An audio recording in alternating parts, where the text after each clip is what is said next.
আটক আওয়ামী লীগ কর্মীদের ছাড়াতে এবার থানায় হাজির হয়েছেন বিএনপি নেতা কর্মীরা। তবে পুলিশ তাদের অনুরোধ প্রত্যাখ্যান করলে পরিস্থিতি মুহূর্তেই উত্তপ্ত হয়ে ওঠে।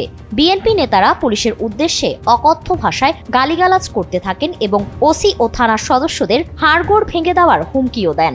এই সংক্রান্তে ওরা প্রথমে তদবির করতে আসে, রাত্রেই আসে, আসার সঙ্গে সঙ্গে তাদেরকে ছাড়তে হবে। বিভিন্নভাবে তারা তদবির করে এবং চেষ্টা করে।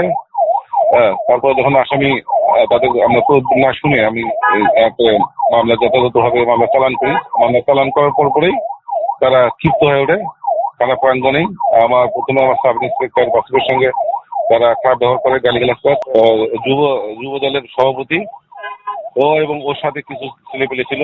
ওসি জানান, এ ঘটনায় পুলিশকে প্রাণনাশের হুমকি দেওয়া হয়েছে, এমনকি থানা উড়িয়ে দেওয়ার কথাও বলা হয়েছে। বুধবার ঘটনার পর পুলিশ নিজ উদ্যোগে একটি জিডি করেছে। তিনি আরো জানান, বিষয়টি ইতোমধ্যে বিএনপির হাইকমান্ডকে অভিহিত করা হয়েছে। তারা খারাপ ব্যবহার করে, গালিগালাজ করে। যখন আমি বলি যে আমি তাদেরকে নিবারণ করার চেষ্টা করলে তারা আমার উপরও ক্ষিপ্ত হয় এবং গালিগালাজ করে যে থানা উড়াই দিবে, এলাকায় গেলে দেখে নিবে।